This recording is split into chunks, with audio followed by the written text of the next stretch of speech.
शतकांपूर्वी एका राजाने शत्रूच्या घरातील स्त्रीलाही मातेसारखा सन्मान दिला. आणि आज आपण स्त्रियांवर अत्याचार करून त्यांचा अपमान करतो आणि स्वतःला आधुनिक म्हणतो. तर प्रश्न असा आहे, आपण नेमकं मागे आहोत की पुढे आहोत? आज मी शिवरायांच्या किल्ल्यांवर, तलवारींवर, युद्धांवर बोलणार नाही, तर आज मी बोलणार आहे त्यांच्या संस्कारांवर. शतकांपूर्वी राजाने युद्ध जिंकले, परंतु त्याहून मोठं त्यांनी काय जिंकलं माहीत आहे? त्यांनी जिंकला लोकांची मनं आणि विशेषतः स्त्रियांचा विश्वास. कल्याणच्या सुभेदारच्या सुनेला पकडून आणण्यात आलं. त्या काळात पराभूत झालेल्या शत्रूच्या घरातील स्त्रियांवर अन्याय करणं अगदी सामान्य मानलं जायचं. परंतु शिवरायांनी काय केलं? तिला आईसारखा सन्मान दिला. तिला साडी चोळी देऊन तिला तिच्या घरी सुरक्षितपणे पाठवण्यात आलं.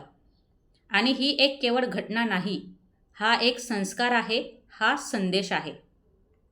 शिवाजी महाराजांच्या स्वराज्यात सैनिकांना कडक हुकूम होते, युद्ध जिंका, संपत्ती घ्या, परंतु स्त्रियांचा सन्मान अबाधित ठेवा.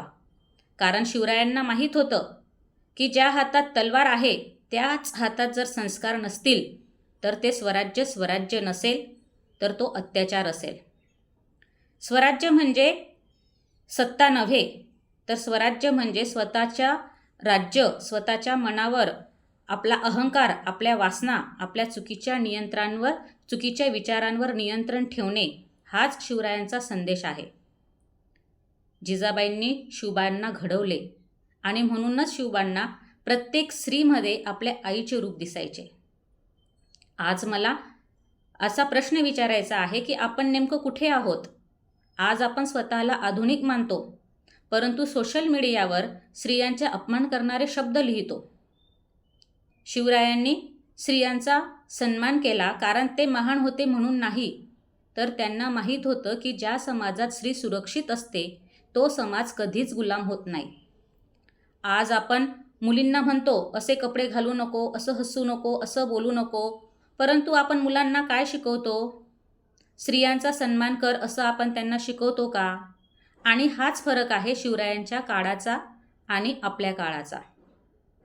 शिवजयंतीच्या दिवशी आपण मोठे मोठे बॅनर लावतो, DJ लावतो, मोठ्या मोठ्या घोषणा करतो, परंतु त्यांचा एक तरी विचार आपण आपल्या आयुष्यात उतरवतो का?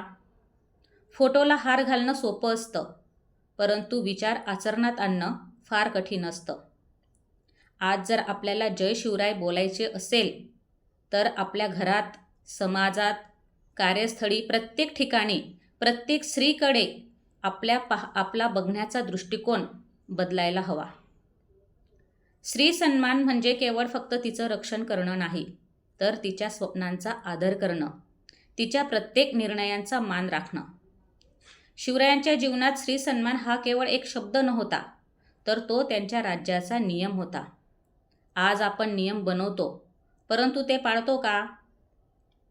शतकांपूर्वी राजा आपल्याला संस्कार शिकवून गेला, परंतु आजही आपण त्या धड्यावर परत नापास होत आहोत. मग ही शोकांतिका नाही का? आणि म्हणूनच आज शिवजयंतीनिमित्त मला स्वतःलाच प्रश्न विचारायचा आहे की मी शिवरायांसारखा विचार करते का? मी स्त्री सन्मान माझ्या कृतीतून दिसून येतो का? कारण परिवर्तन फक्त घोषणांनी होत नाही, तर ते संस्कारांनी होतं. चला तर मग आपण आज ठरवूया की शिवजयंती फक्त एक उत्सव नसेल, तर ती आपल्या विचारांची क्रांती असेल. फोटोला हार घालण्यापेक्षा आपल्या मनातील विचारांना आपण संस्कारांची साडी नेसवूया आणि मगच अभिमानाने बोलूया, जय शिवराय.